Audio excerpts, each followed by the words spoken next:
அழகப்பா, பொன்னுசாமி, முத்து, எல்லாரும் இங்க வாங்க. எதுக்காக திடீர்னு வந்து கூப்பிடறான்னு தெரியலையே. எதுக்கா இருந்தா என்ன? கூப்பிடுறது யாரு? இங்க துணி துவைச்சிட்டு இருக்கிற வண்ணாங்களுக்கெல்லாம் தலைவரான சின்னானாச்சே, அவரே வந்து கூப்பிடுறப்ப என்ன எதுக்குலாம் விசாரிச்சுட்டு இருக்கிறது நல்லதில்ல. போலாம். சரி போலாம். ஐயா வணக்கம். ஐயா வணக்கம். வணக்கம். வணக்கங்கய்யா. எல்லாரும் வந்துட்டீங்களா? உங்க எல்லாரையும் இங்க எதுக்கு கூப்பிட்டேன்னு தெரியுமா? ஐயா தெரியாதுங்கய்யா. தினமும் உங்களுக்கு எல்லாம் வேலை கொடுக்கணுங்கிறதுக்காக அரண்மனையில இருந்தும் இன்னும் பல பெரிய இடங்கள்ல இருந்தும் அவங்களோட துணிகளை வெளுக்கிறதுக்காக இங்க வர வச்சு அந்த துணிகளை துவைக்கிற வேலைய உங்களுக்கு கொடுத்துக்கிட்டு இருக்கேன் இல்லையா? ஆமாங்க ஐயா. ஆமாங்க ஐயா. அதனாலதானே எங்க பொழப்பு எந்த பிரச்சனையும் இல்லாம அமைதியா ஓடிக்கிட்டு இருக்கு. இதெல்லாம் உங்களுக்கு புரிஞ்சா சரி. நமக்கு எந்த கஷ்டமும் இல்லாம காலம் தள்ளிக்கிட்டு இருக்கிறதுக்கு காரணமா இருக்கிறது நம்ம அரண்மனையில வேலை பார்க்கிற அரசாங்க அதிகாரி ஏகாம்பரர் தான். அவர் தான் அரண்மனையோட துணிகளை எல்லாம் வேற எந்த ஊர்க்காரங்க கிட்டயும் வெளுக்க கொடுக்காம நம்ம கிட்ட கொடுத்து நம்ம பொழப்பை எல்லாம் எந்த பிரச்சனையும் இல்லாம நிம்மதியா இருக்கும்படி செஞ்சுக்கிட்டு இருக்காரு. அதுதான் நல்லா தெரியுங்களேயா. நாம தினமும் வயிறார கஞ்சி குடிக்கிறதுக்கு காரணமா இருக்கிற அந்த ஏகாம்பரர் இன்னைக்கு இங்க வந்து நீங்க எப்படி பொறுப்பா வேலை செய்யறீங்கிறத நேர்ல வந்து பார்க்க போறாரு. அவர் வந்தா வந்து பார்த்துட்டு போட்டோம், அதனால என்ன? பாத்தியா, இப்படி எல்லாம் அவர் வர்ற நேரத்துல அவரை அலட்சியப்படுத்துற மாதிரி எதுவும் பேசக்கூடாதுன்னு சொல்றதுக்காகத்தான் உங்க எல்லாரையும் நான் இங்க கூப்பிட்டேன். வேலை செய்யறப்போ ஒருத்தருக்கு ஒருத்தர் சிரிச்சு பேசிக்கிட்டு வேலை செய்யறது சகஜம்தான். அப்பதான் அலுப்பு இல்லாம கலகலப்பா வேலை செய்ய முடியும். ஆனா திடீர்னு வந்து பாக்குற அரசாங்க அதிகாரிக்கு அது புரியுமா? வேலை செய்யற நேரத்துல ஒழுங்கா வேலை செய்யாம அரட்டை அடிச்சிட்டு இருக்கிறதா தானே நினைப்பாரு. நிச்சயமாக நான் அப்படி நினைக்க மாட்டேன் சின்னா.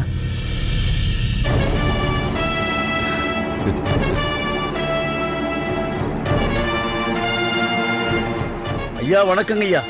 வணக்கம் சின்னா. ஐயா, உங்களை பத்தி தான் இவங்க கிட்ட நான் சொல்லிக்கிட்டு இருந்தேன். நீங்க இங்க வந்தது எங்க எல்லாருக்கும் ரொம்ப சந்தோஷங்க ஐயா. அட, ஏன் எல்லாரும் மாசம் மாசம் நின்னுட்டு இருக்கீங்க? ஐயாவுக்கு ஒரு கும்பிடு போடுங்க. வணக்கம் வணக்கம் வணக்கம். சின்னா, உன்னிடம் ஒரு வேலையை கொடுத்தால் எவ்வளவு பொறுப்போடு செய்வாய் என்பது எனக்கு நன்றாக தெரியும். உன்னிடம் வேலை பார்ப்பவர்களும் எவ்வளவு விசுவாசமாக நடந்து கொள்கிறார்கள். ஒருவர் கொடுத்த ஆடைகளை அடுத்து உடுத்துவதற்கு தக்கபடி சரியான நேரத்திற்கு துவைத்து தருகிறார்கள் என்பதெல்லாம் எனக்கு நன்றாக தெரியும். எல்லாம் ஐயாவோட தயவு தாங்க. இந்த காஞ்சிபுரத்திலே ஆங்காங்கே வண்ணான் துறைகள் இருக்கின்றன. அதில் பலர் வேலை செய்கிறார்கள் என்பது எனக்கு தெரியும். இருந்தாலும் அரண்மனையில் உள்ளவர்களின் ஆடைகளை மட்டும் நான் உன்னிடம் தருவதற்கு காரணம் தரமாக துவைத்து குறித்த நேரத்தில் கொண்டு வந்து கொடுத்து விடுகிறாய் என்பதுதான். திருச்சிற்றம்பலம், திருச்சிற்றம்பலம், திருச்சிற்றம்பலம், திருச்சிற்றம்பலம். சின்னா, ஐயா, நான் பார்த்த சிவனடியார்களில் பலரை சற்று அழுக்கேறிய ஆடைகளுடன் தான் பார்த்திருக்கிறேன். ஆனால் நான் இங்கு வரும்போதும் சரி, வந்த பிறகும் சரி, நான் பார்த்த சிவனடியார்கள் மிக தூய்மையாக துவைக்கப்பட்ட ஆடைகளை அணிந்து செல்வதை பார்க்கும் பொழுது மிகவும் ஆச்சரியமாக இருக்கிறதே. சிவனடியார்கள் என்றாலே கிடைக்கும் இடத்தில் தங்கிக் கொண்டு அழுக்கான காவி உடைகளை அணிந்து கொண்டிருப்பதுதான் வழக்கம். ஆனால் உங்கள் ஊரில் மட்டும் சிவனடியார்களின் ஆடைகள் புத்தம் புதிதாக தூய்மையாக காணப்படுகிறதே. அது என்ன ரகசியம்? ஐயா, இந்த ஊர்ல பொன்னன்னு ஒருத்தர் இருக்கான். அவன்தான் அந்த சிவனடியாருங்க துணியெல்லாம் துவைச்சு தரான். ஏன் சின்ன, அடியார்களின் ஆடைகளை துவைப்பதால் அவனுக்கு எந்த லாபமும் இருக்காதே. அடியார்களிடம் காசு ஏதும் இருக்காதே. ஐயோ, காசுக்காகலாம் அடியாருங்க துணி அவன் துவைக்கிறது இல்லைங்க. இது அவன் செய்யற தொண்டான். ஆச்சரியமாக இருக்கிறதே. யார் அந்த பொண்ணன்? நான் அவசியம் அவனை பார்க்க வேண்டும். அவன் இங்க இருக்கிறது இல்லைங்க. அவன் இவங்களோட சேர்ந்து துணியை துவைக்கிறது இல்ல. அவன் ஏன் இவர்களோடு சேர்ந்து துவைக்காமல் தனிமையில் துவைக்கிறான்? ஐயா, இவங்க ஏதாவது பேசிக்கிட்டு துணியை துவைப்பாங்க. ஆனா அவன் எப்போதும் சிவ சிந்தனையோட தான் வேலைகளை செஞ்சுக்கிட்டு இருப்பான். இவங்களோட சேர்ந்து அவனுக்கு வேலை செய்ய சங்கடமா இருக்கும். எங்க குளத்துல இப்படி ஒருத்தன் இருக்காங்கிறது ரொம்ப ஆச்சரியம் ஐயா. சின்னா, துணி துவைப்போருக்கு ஏகாலியர் குலம் என்ற ஒரு பெயரும் உண்டு. அதில் ஒருவன் அடியார்களுக்கு தொண்டு செய்து கொண்டு ஏகாம்பரேஸ்வரருக்கு பக்தனாக இருப்பதில் ஆச்சரியம் ஒன்றுமில்லை. ஆமாம், அவன் இப்போது எங்கே இருப்பான்? வேற எங்க இருக்க போறான்?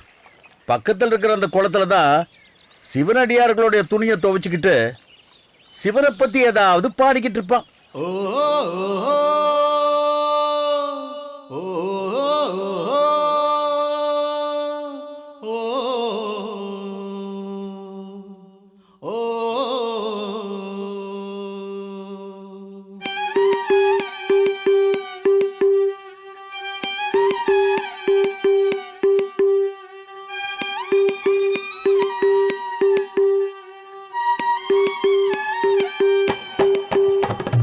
என்னாலுமே எம்மை காப்பாயே எங்கள் கம்பா நதி என்னும் என் தாயே.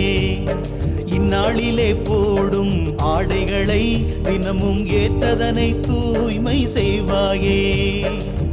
உடைகளின் அழுக்கெல்லாம் போக்கிடும் என் தாயே, மனதினில் அழுக்கெல்லாம் நீக்கிட வருவாய். அதனாலே ஈசன் பாதம் சேர்ந்திடவே வழி சொல்லு என் தாயே. பஞ்சாட்சரம் போது தினம் திருநீரு பூசு. பஞ்சாட்சரம் ஒன்றே போதுமே, சொன்னால் பஞ்சாகனம் வினைகள் ஓடுமே. நஞ்சை உண்ட ஈசன் பாதமே உந்தன் நெஞ்சில் உள்ள மாசை நீக்குமே. என்னாலுமே எம்மை காப்பாயே எங்கள் கம்பா நதி என்னும் என் தாயே. இந்நாளிலே போடும் ஆடைகளை தினமும் ஏற்றதனை தூய்மை செய்வாயே.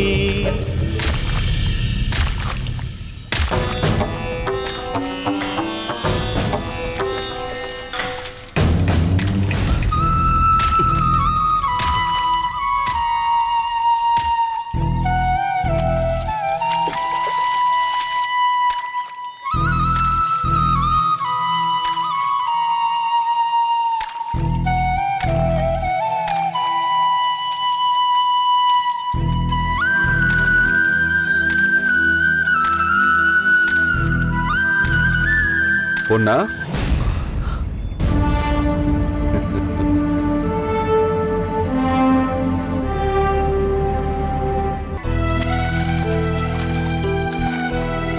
ஐயா, நீங்களா? வாங்க ஐயா. நீங்க என்ன தேடி இவ்வளவு தூரம் வரணுங்களா? ஒரு வார்த்தை சொல்லி அனுப்பியிருந்தா நான் அங்க வந்திருக்க மாட்டேனா? பொன்னா, நான் யார் என்று தெரியுமா உனக்கு? எங்க ஏகாலியர் குலத்தவர்ல உங்களை தெரியாதவங்கன்னு யாராவது இருக்க முடியுங்களா?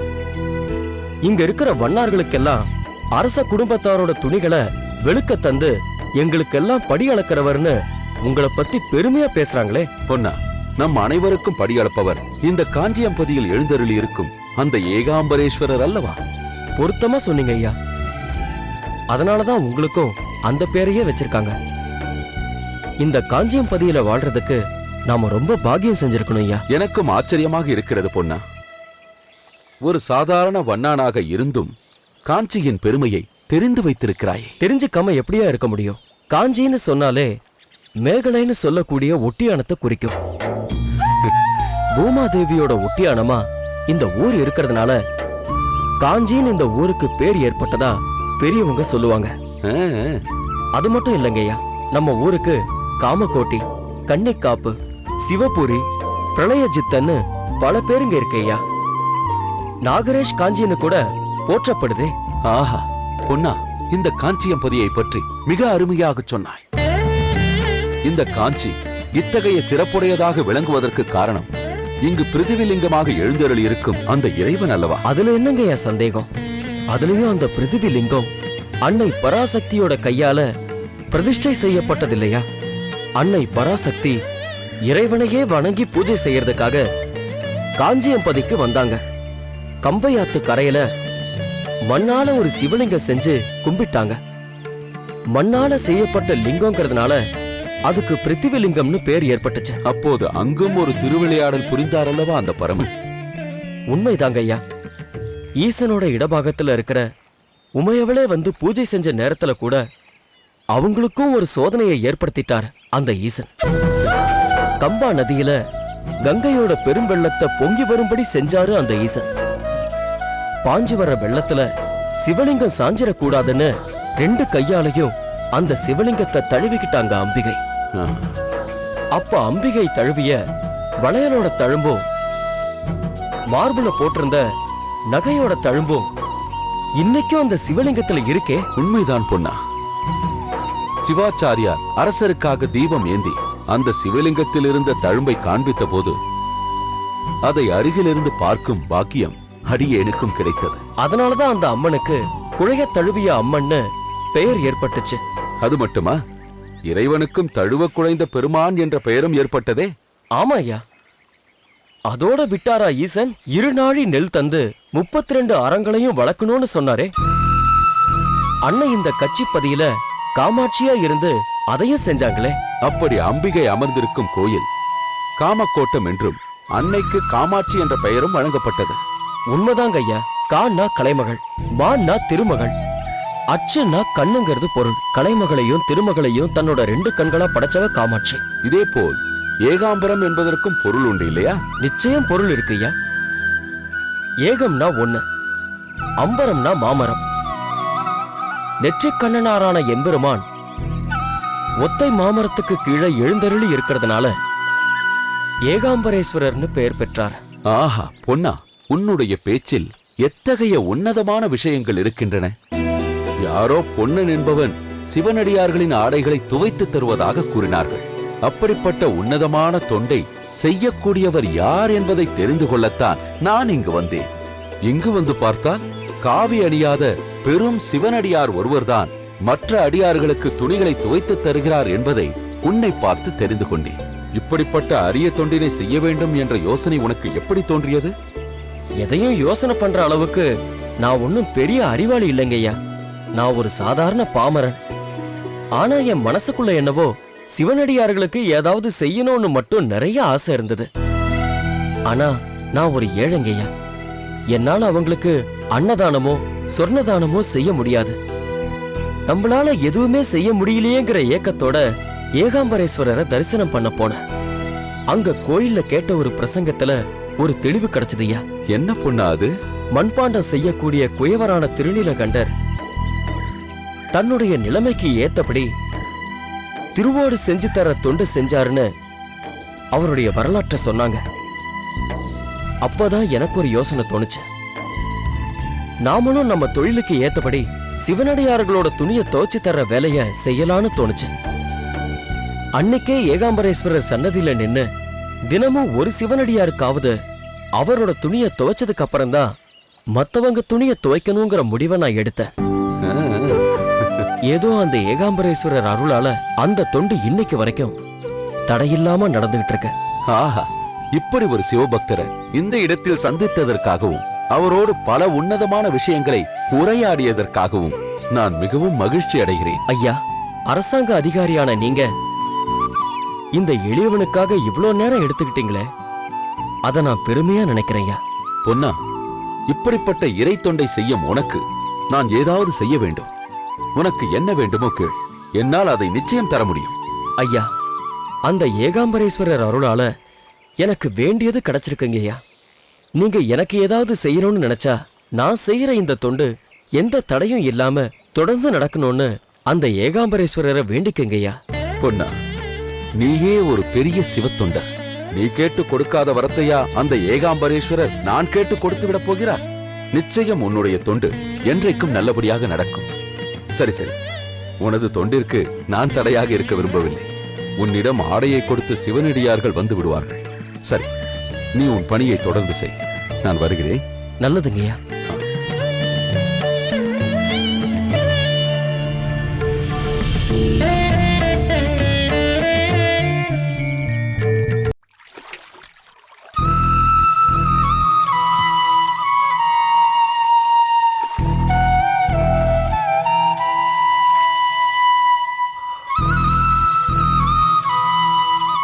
என்னம்மா, என்ன யோசிக்கிற? ம்? சொல்லுமா, என்னன்னு சொன்னா எனக்கு தெரிஞ்சதை நான் சொல்லுவேன்ல. நான் எதை பத்திடா யோசிக்க போறேன்? உன்னை பத்தி தான் யோசிச்சுக்கிட்டு இருக்கேன். அத சொல்றதுக்கு ஏம்மா தயங்குற? விஷயத்த சொல்லு. சொல்லி ஒரு பிரயோஜனமும் இல்லைன்னு தெரிஞ்ச பிறகும் அதை ஏன்டா நான் உன்கிட்ட சொல்லணும்? என்ன பொண்ணா, இப்ப நீ எதையோ யோசிக்க ஆரம்பிச்சுட்ட? நீ எதுக்கு இந்த பேச்ச ஆரம்பிச்சேன்னு எனக்கு புரியுது. அப்புறம் எதுக்கு நான் பேசணும்? நாளெல்லாம் இப்படியே போய்கிட்டு இருந்தா எப்படிப்பா? முடிவா நீ என்னதான் சொல்ற? எதுக்கு கேக்குற? உன் கல்யாணத்துக்கு தான். எனக்கு ரொம்ப வேண்டிய குடும்பத்தில இருந்து உனக்கு பொண்ணு கொடுக்க ஆசைப்படுறாங்க. பாக்குற இடத்துல எல்லாம் பொண்ணு பார்க்க எப்ப வரீங்கன்னு என்ன கேட்டு நச்சரிச்சுக்கிட்டு இருக்காங்க. நானும் எவ்வளவு நாளைக்கு தான் சொல்லி சமாளிக்கிறது? நேத்து தூரத்து சொந்த ஒருத்தரு நேரா நம்ம வீட்டுக்கே வந்துட்டாரு. சட்டு புட்டுன்னு கல்யாணத்தை முடிச்சிடலாம் பொண்ணா. டேய், என்ன இவன்? ச்சே.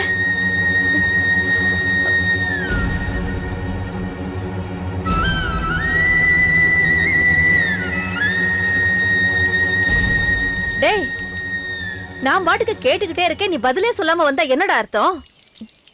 நான் தான் என் முடிவை தெளிவா சொல்லிட்டேன்லம்மா. எனக்கு கல்யாணம் வேண்டாம். நான் வாழ்ற காலம் வரைக்கும் இப்படியே அடியார்களுக்கு தொண்டு செஞ்சுக்கிட்டே வாழ்ந்துடுறேன். நீ அதெல்லாம் செய்யக்கூடாதுன்னு யாருடா உன்னை தடுக்கிறாங்க? அதுக்கு இதுக்கு என்னடா சம்பந்தம்? ஒரு பொண்ணை பார்த்து கல்யாணத்தை பண்ணிக்கிட்டு அதுக்கப்புறம் நீ என்ன செய்யணும்னு நினைக்கிறியோ செஞ்சுட்டு போ. அதுலதாம்மா சிக்கலே இருக்கு. எனக்கு சின்ன வயசுல இருந்து சாதத்தோட சேர்த்து சிவபக்தியும் தானே ஊட்டின.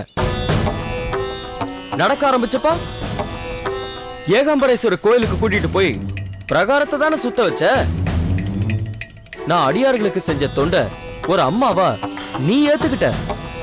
ஆனா ஒரு மனைவியா வரப்போற பொண்ணு ஏத்துக்குவாளா? இப்படி காசே வாங்காம தொண்டு செய்யறேன்னு வேலை பார்த்துட்டு இருந்தா குடும்பத்தை எப்படி நடத்துறதுன்னு வரப்போற பொண்ணு கேள்வி கேட்க மாட்டா? அப்படி ஒரு சங்கடத்தை நாமளே வர வச்சுக்கணுமா? ஏண்டா, அதுக்காக உனக்குன்னு ஒரு வாழ்க்கை வேண்டாமா? இதாம்மா என் வாழ்க்கை. சிவனடியார்களுக்கு தொண்டு செய்யறதுக்காக தான் இந்த பொறுப்பையே நான் எடுத்திருக்கேன். இப்ப நம்ம வீட்ல நீ இருக்க, நான் இருக்க. வரக்கூடிய வருமானம் நம்ம 2 பேருக்கும் போதுமானதா இருக்கு. கல்யாணத்தை பண்ணி ஒரு பொண்ணை வீட்டுக்கு கூட்டிட்டு வந்தா அவளுக்கும் சேர்த்து சம்பாதிக்கணும். நாளைக்கு புள்ள குட்டின்னு பிறந்துருச்சுன்னா அதுக்கும் சேர்த்து சம்பாதிக்க வேண்டாமா? சம்பாதிச்சா என்னடா ஆகும்? சிவனடியாருக்காக துணி துவைக்கிறத விட்டுட்டு என்னோட சம்பாத்தியத்துக்காக துணி துவைக்க வேண்டிய நிலைமை வரும். அப்புறம் இவ்வளவு காலம் நான் செஞ்ச தொண்டுக்கு என்னமா அர்த்தம் இருக்கு?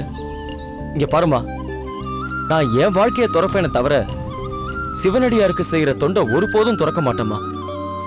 யாரோ ஒரு பொண்ணுக்காக நான் எதுக்காகமா கட்டுப்பட்டு வாழணும்?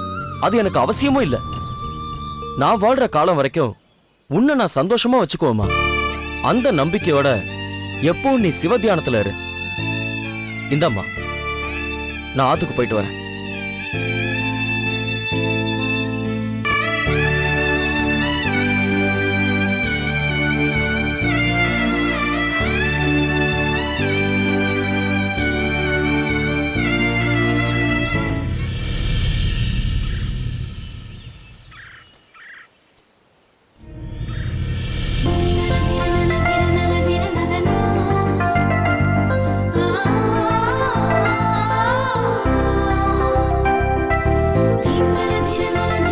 செல்லி, வா முத்துமா போலாம்.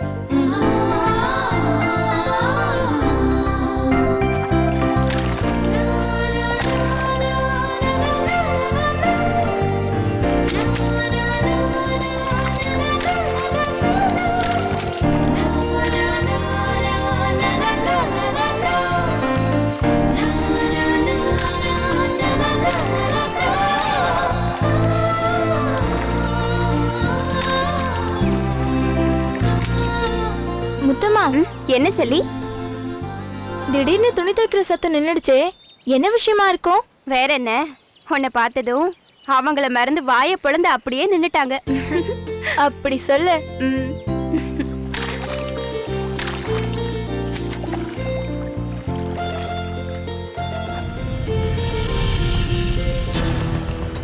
டேய் சின்ன வராரு. வந்துட்டாரா? நம்மள கொஞ்ச நேரம் நிம்மதியா இருக்க விட மாட்டாரே, அழக ரசிக்க விட மாட்டாரே. ரசிப்படா ரசிப்ப. நீ அவர் பொண்ணை ரசிக்கிறது தெரிஞ்சா உனக்கு இந்த ஆத்துலயே ஜலசமாதி தான். மனுஷன் கிட்ட வந்துட்டான். நாம இப்படி வேலை செய்யாம வேடிக்கை பார்க்கறத பார்த்தாருன்னா ஆட்டம் ஆடிடுவாரு. ஒழுங்கா வேலையை பாருங்க.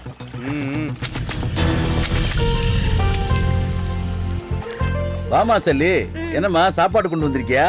ஆமாப்பா, இந்தாங்க. ஆ, உச்சி பொழுதானதும் நான் சாப்பிட்டுக்கிறேன், நீ போ. சரிப்பா. ஆ.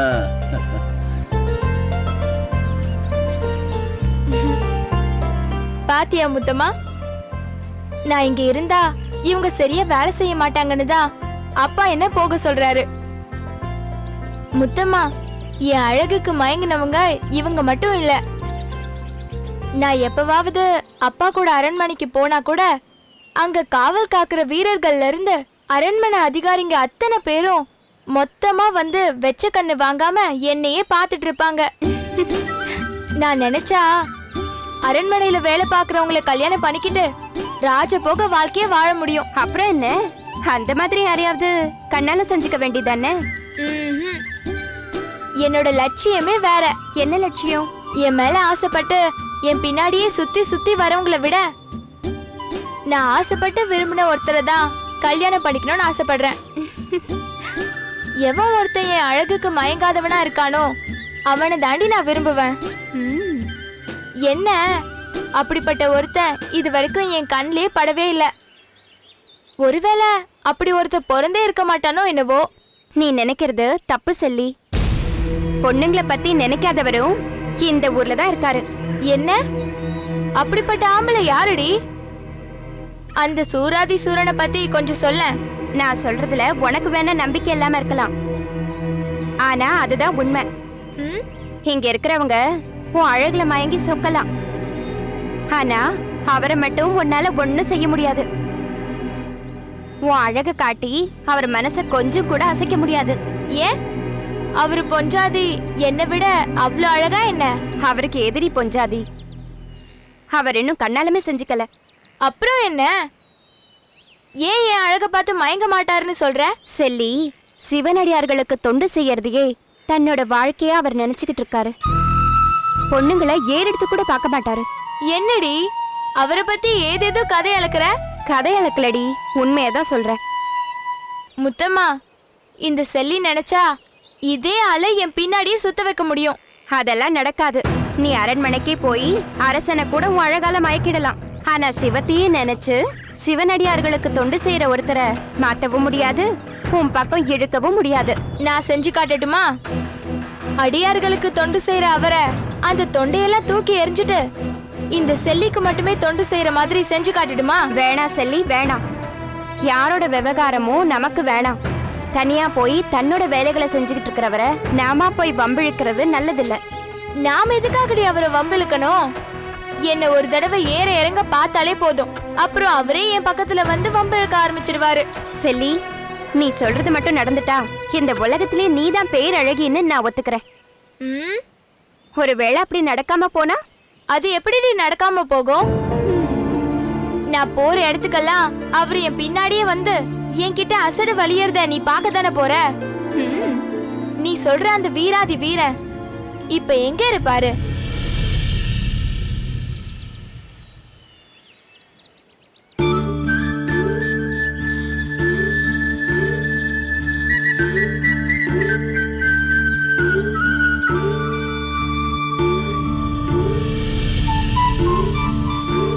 செல்லி, நான் சொன்னேன்ல, அது அவர்தான். ஓ, இவர்தானா? நான் போய் அவர்கிட்ட பேசுறேன், நீ இங்கேயே இரு. என்ன பார்த்த உடனே அவர் எப்படி மயங்குறாருன்னு மட்டும் பாரு.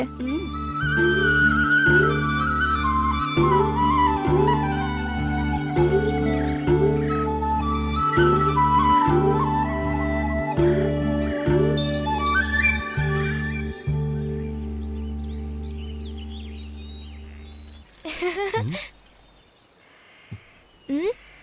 ம். யார் அது?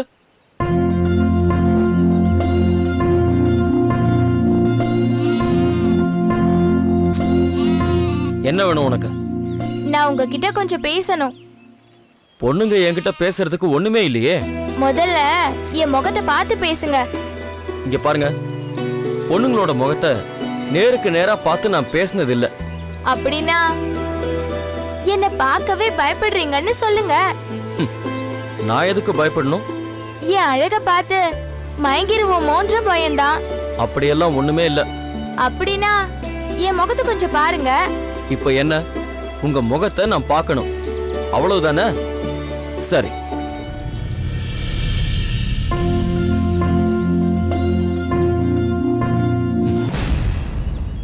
ஏன் முகத்தை திருப்பிட்டீங்க? இதையா ரொம்ப அழகுன்னு நீங்க நினைச்சுக்கிட்டு இருக்கீங்க? ஆ? இதை விட அழக பார்த்த எனக்கு இதெல்லாம் ஒண்ணுமே இல்ல. என்ன? என்னை விட அழகானவளா? நீங்க எப்ப பாத்தீங்க? எப்போன்னு இல்ல, எப்பவுமே பாக்குறேன். ஆ? ஒவ்வொரு நாளும் பார்த்துக்கிட்டு இருக்கேன். யார் அவ? அகந்தை கொண்டவங்களுக்கு அவங்கள பத்தி சொன்னா புரியாது. அதனால அவங்கள பத்தி உங்ககிட்ட சொல்ல வேண்டிய அவசியமும் எனக்கு இல்ல. செல்லி, ஆ? வா.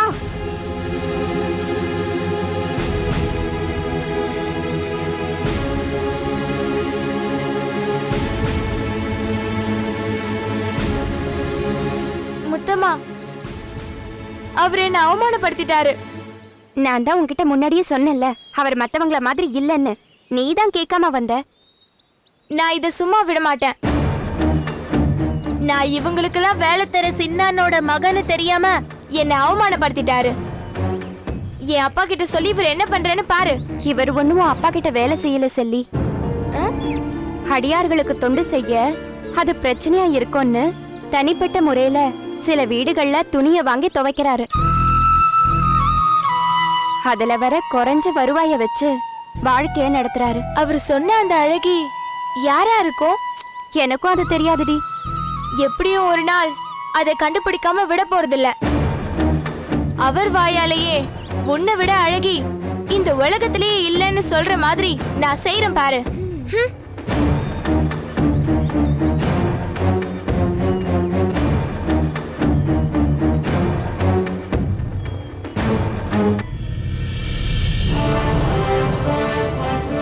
வணக்கம் ஐயா. வா சின்ன. ஓஹோ, இவங்க எல்லாரும் எனக்கு முன்னாடியே வந்துட்டாங்களா?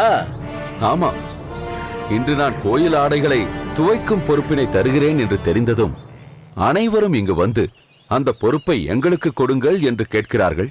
அது எப்படிங்க அதிகாரி ஐயா? வழக்கமா நாங்க தானே நீங்க தர அரண்மனை துணிகளை எல்லாம் துவைச்சுக்கிட்டு இருக்கிறோம். அதனால இந்த துவைக்கிற வேலையையும் எங்களுக்கு தானே நீங்க தருவீங்க.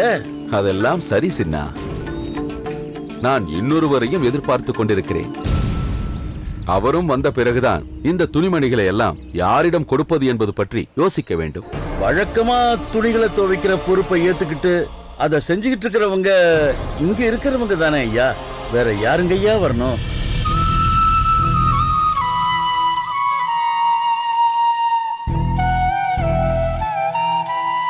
அதோ வந்து விட்டார்.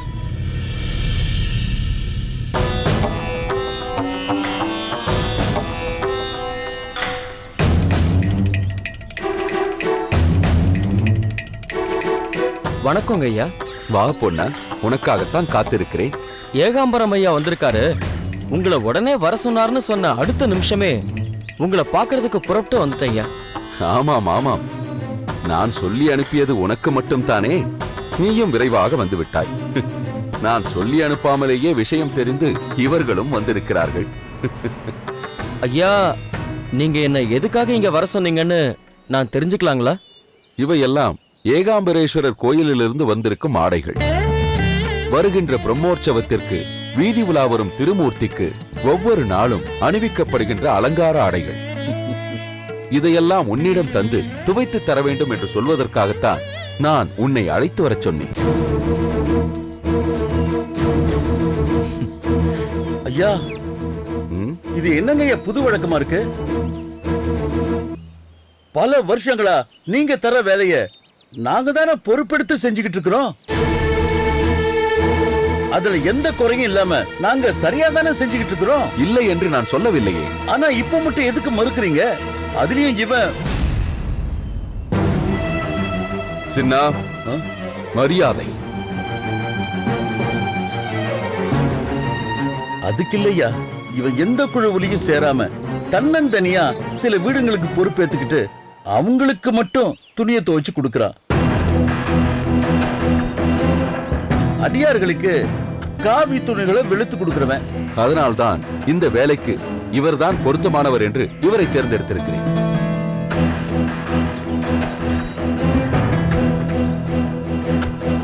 சின்னா, கோயில் துணிகளை துவைப்பதில் சுத்தம் மட்டும் இருந்தால் போதுமா? உண்மையான பக்தியும் வேண்டும். அது இவரிடம் நிறைய இருக்கிறது. அதனால்தான் இந்த பணிக்கு இவரை தேர்ந்தெடுத்தேன். என்ன பொண்ணா, உனக்கு சம்மதம் தானே? நீங்க என் மேல நம்பிக்கை வச்சு இப்படி ஒரு வேலையை தரும்போது என்னால முடியாதுன்னு எப்படி சொல்ல முடியும்யா? உங்க விருப்பப்படி நான் இந்த வேலையை ஏத்துக்கிறேன்யா. பொன்னா, நான் இந்த பணிக்காக உனக்கு 100 பொற்காசுகள் தர ஏற்பாடு செய்கிறேன். ஐயா, ஒரு சின்ன கோரிக்கை. என்ன? இது தெய்வ பணி. நான் கும்பிடுற ஏகாம்பரேஸ்வரரோட திருக்கோயில் பணி. அதனால் தானே இதை தங்களிடம் தருகிறேன். இந்த தெய்வ தொண்டுக்கு கூலி வாங்க என் மனசு சம்மதிக்கலைங்கய்யா. அதனால் எனக்கு நீங்க காசெல்லாம் தர வேண்டாம் ஐயா. சிவனடியாரோட துணியை துவைக்கிறதுக்கே காசு வாங்காதன்னா அந்த ஆண்டவனோட துணியை துவைக்கிறதுக்கா காசு வாங்க போறேன்? அதனால நான் இது ஒரு சேவையே செய்யணும்னு ஆசைப்படுறேங்கய்யா. பொன்னா, ஐயா இந்த வேலையை உனக்கு கொடுக்கறது இது மூலமா உனக்கு நிறைய காசு கிடைக்கணுங்கிறதுக்காக தானே. காசை வாங்கிட்டு தான் நான் இந்த வேலையை செய்யணும்னா இந்த வேலையே எனக்கு தேவையில்லை. இல்லை இல்லை, இந்த வேலையை நீதான் செய்ய வேண்டும் என்று நான் தீர்மானித்து விட்டேன். இதை காசு வாங்காமல் தெய்வத் தொண்டாகவே செய்ய முன்வந்ததின் மூலம் மேலும் நீ உயர்ந்து விட்டாய் பொன்னா. உன் விருப்பப்படியே செய். வா, துணிகளை பெற்றுக்கொள். சரிங்கய்யா.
शिव शिव रुद्रेश्वराय शिव कर स्वर प्रिय लिंगेश्वराय भूतनाद शिव नर्दन प्रियाय सकल लोक सर्व साक्षी स्वरूप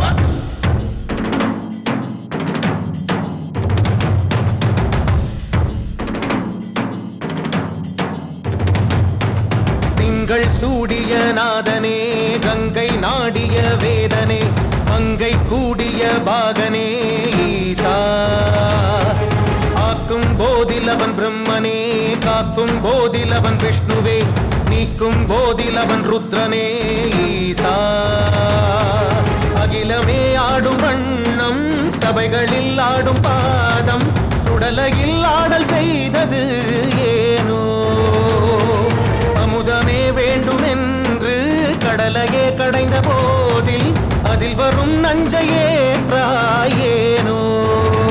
சதுர்வேதம் பாடவே கவியாவும் போற்றவே எமை காக்க வந்த நீ புவியாவும் காப்பாய் நீ ஜய ஜய சங்கர ஹர ஹர சங்கர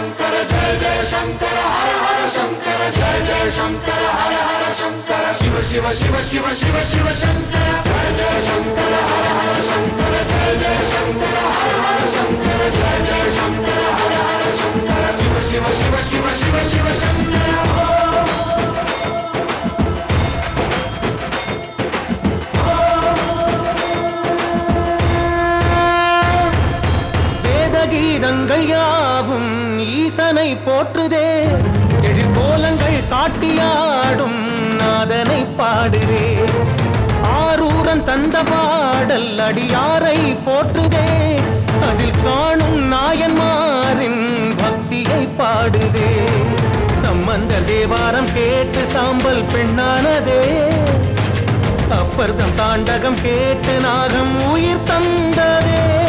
அடநாடென்ன காடென்ன குலம் என்ன பிரிவென்ன எல்லோரும் அடியார்களே. திங்கள் சூடிய நாதனே கங்கை நாடிய வேதனே மங்கை கூடிய பாகனே ஈசா.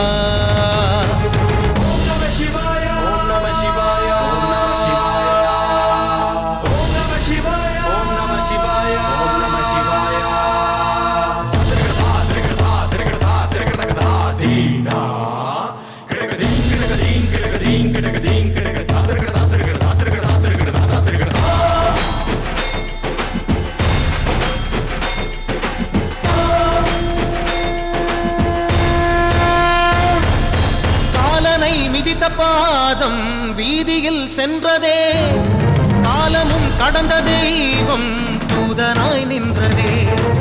அடியவர் உணவுக்காக பொதிசோறு சுமந்ததே, அனைவரும் போற்றும் வண்ணம் அற்புதம் புரிந்ததே. வேடந்தன் கண் தந்ததாலே புகழ்மேவினார், நந்தன் தன் தேகத்தை தந்தே சிவமாகினார். மூவர்கள் அருள் பெற்ற நாயன்மார் புகழ் பாடி போற்றிடுவோம். திங்கள் சூடிய நாதனே கங்கை நாடிய வேதனே மங்கை கூடிய பாகனே ஈசா. ஆக்கும் போதில் அவன் பிரம்மனே, காக்கும் போதில் அவன் விஷ்ணுவே, நீக்கும் போதில் அவன் ருத்ரனே ஈசா.